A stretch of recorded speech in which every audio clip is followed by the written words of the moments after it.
So hello दोस्तों, welcome to my channel. आज की इस वीडियो में यहाँ पर मैं महाराष्ट्र बोर्ड का मैथ्स 2 क्लास 10 का second chapter Pythagoras theorem practice set 2.1 को स्टार्ट करने वाला हूँ। जिसका पहले अभी आपको पता है कि पाइथागोरस थ्योरम कहाँ पर यूज होता है, राइट एंगल ट्राइंगल में। तो यहाँ पर हम लोग को राइट एंगल ट्राइंगल से जो भी चीजें रिलेटेड है वो इस चैप्टर में पढ़ेंगे। यहाँ पे सिर्फ 2 प्रैक्टिस है, ठीक है। हाँ, अब क्या करेंगे, प्रैक्टिस सेट 2.1 का फर्स्ट क्वेश्चन क्या बोला है, आइडेंटिफाई विद रीजन। रीजन के साथ आइडेंटिफाई करो if the following is a Pythagorean triplet. बोला है फॉलोइंग, जो आपको क्वेश्चंस दिए क्या वो पाइथागोरियन ट्रिपलेट है या नहीं है। है तो क्यों है, नहीं है तो क्यों नहीं है, रीजन बताना है, ठीक है। पहला क्वेश्चन अगर आप देखोगे तो क्या है आपका 3, 5, 4। यहां पर पाइथागोरियन ट्रिपलेट निकालने के लिए 3 आपको नंबर दिया रहेगा। तीनों नंबर में जो सबसे बड़ा नंबर है उसको लेना है। इन तीनों में बड़ा नंबर कौन सा है, 5। तो 5 को लेना है, फिर उसका स्क्वायर करना है इक्वल टू, ठीक है। फिर जो बचा 2 नंबर है उन दोनों को एक तरफ लिखना है, दोनों के बीच में प्लस और दोनों के ऊपर स्क्वायर। सिंपल सा कंसेप्ट है। बड़े वाले नंबर का स्क्वायर करो, इक्वल टू लगाओ, बचा हुआ 2 नंबर साइड में लिखो, दोनों के ऊपर स्क्वायर और फिर प्लस कर दो। तो 5 का स्क्वायर कितना आएगा, 25। पता है 1 to 10 तो सबको पता होता है स्क्वायर। 3 का स्क्वायर 9 और 4 का स्क्वायर 4 4 जा 60। ये तो 25 आ चुका है। राइट साइड में दोनों को प्लस करो, क्या आंसर आएगा 25। क्या ये दोनों नंबर सेम है, इक्वल है? हाँ इक्वल है। अगर दोनों नंबर इक्वल होता है, अगर दोनों का आंसर इक्वल आता है तो इसको हम लोग कहेंगे यस 3, 5, 4 इज पाइथागोरियन ट्रिपलेट। ये पाइथागोरियन ट्रिपलेट है। अब पाइथागोरियन ट्रिपलेट क्यों है, क्या लिखोगे, क्या लिखोगे रीजन में? रीजन में सिंपल सा आपको लिखना है, आपको बताया जाओ, आपको सिंपल सा लिखना है क्यों है द सम ऑफ, यहां पे लिखना है सम, प्लस कर रहे ना हम लोग, सम ऑफ 2 स्मॉलर नंबर, 2 छोटे नंबर का जब आप ठीक है ठीक है ठीक है, इसको हम लोग करेंगे the square of 2 small, the sum of square of 2 smaller number.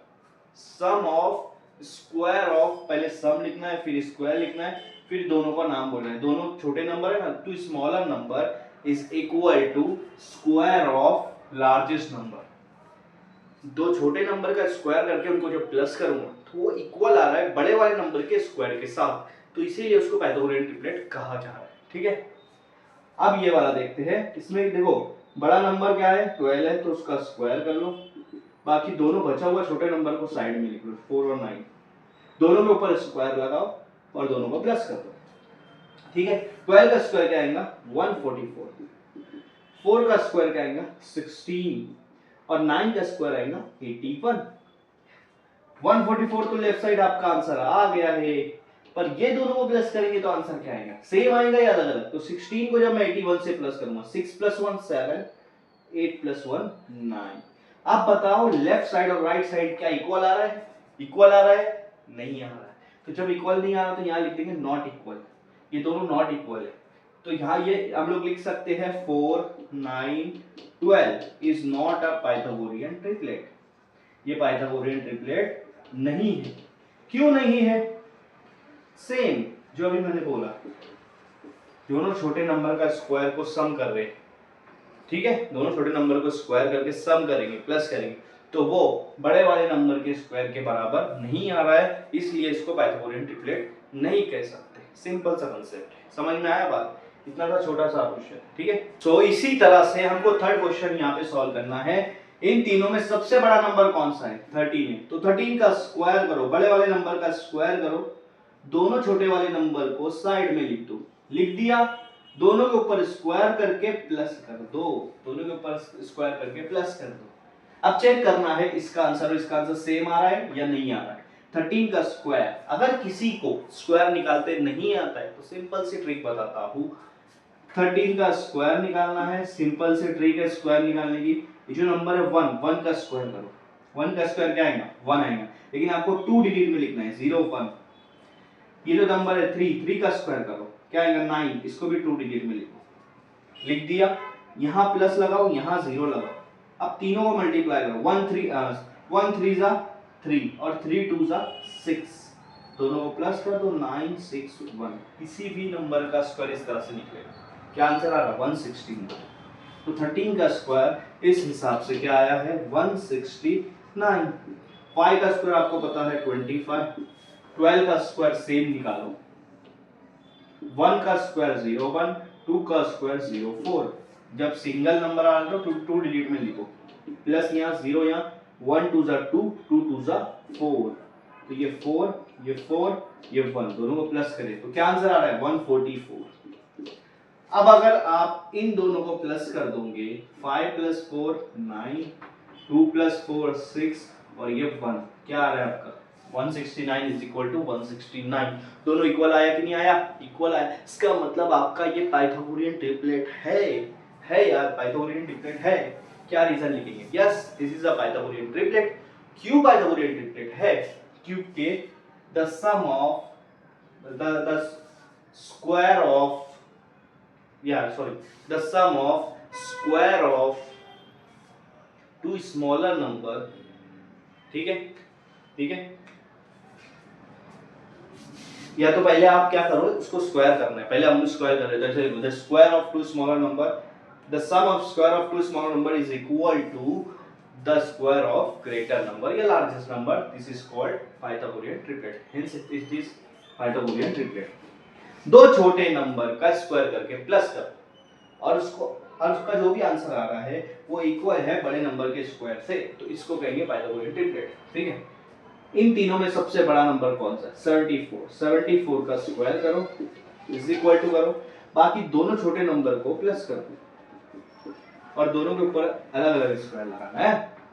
74 का स्क्वायर मेरा फॉर्मूले के हिसाब से 7 का स्क्वायर आएगा 49, 4 का स्क्वायर आएगा 16, यहाँ प्लस यहाँ 0। अब क्या करना है? इन दोनों को मल्टीप्लाई, 7 4 जा 28 और 28 को 2 से मल्टीप्लाई करेंगे तो 56 आएगा।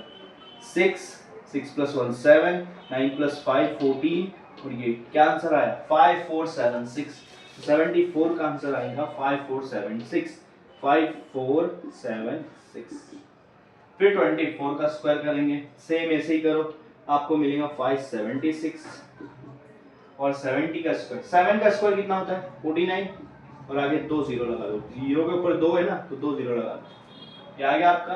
अब दोनों को प्लस करके चेक करो, दोनों सेम आते हैं।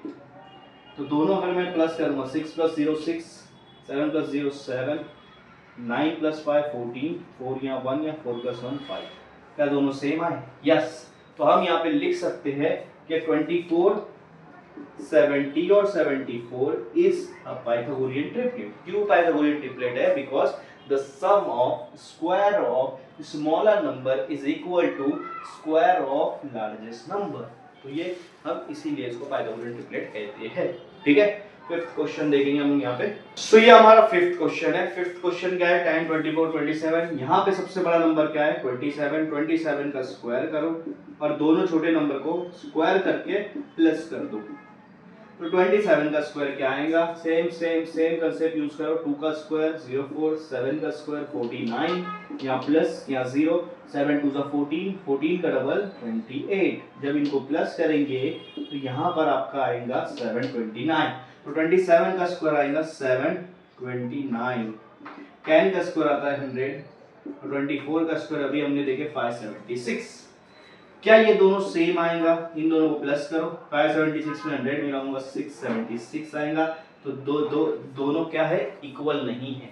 तो आप यहाँ लिख सकते हैं कि 10 24 27 is not a Pythagorean triplet. क्यों? क्योंकि the sum of square of two smaller number is not equal to the square of largest number, इसलिए। ठीक है, नॉट इक्वल। ठीक है। लास्ट क्वेश्चन, क्वेश्चन नंबर 1 का लास्ट देखते हैं, 6, जो कि आपका है 11 60 और 61। ठीक है। नंबर एक तो इधर उधर हो सकता है क्वेश्चन का, लेकिन क्वेश्चन में यही तीनों नंबर। अब इन तीनों में बड़ा नंबर कौन सा? 61। 61 का स्क्वायर करो ना भाई, फिर दोनों नंबर को स्क्वायर करके उनके बीच में लगा दो प्लस। 61 का स्क्वायर क्या आएगा? सिंपल। अगर 61 को 61 से, जिसके लास्ट में 1 आता है, 1 1 का मल्टीप्लाई होता है, सिंपल है। 1 1 सा 1, 6 + 6 12, 2 यहाँ 1 यहाँ, और 6 6 36 प्लस 1 37, क्या आ रहा है 3721, क्या आ रहा है 3721। 11 का स्क्वायर आता है 121, 60 का स्क्वायर 6 का स्क्वायर 36, 0 के ऊपर 2 लिखा है तो 2 बार 6। अब यहाँ पे हम इसको प्लस करके चेक करेंगे, 1 प्लस 0 1, 2 प्लस 0 2, 1 प्लस 6 7 और 3, क्या ये सेम आया कि नहीं आया, सेम आया। इसका मतलब 11 60 और 61 क्या है, पाइथागोरियन ट्रिपलेट है। सेम रीजन लिखना है क्योंकि दो छोटे नंबर का स्क्वायर करके जब प्लस किया जा रहा है तो वो बड़े नंबर के स्क्वायर के बराबर आ रहा है, इसलिए इसको पाइथागोरियन ट्रिपलेट कहते हैं। यहाँ पर क्वेश्चन नंबर 1 को मैं कंप्लीट कर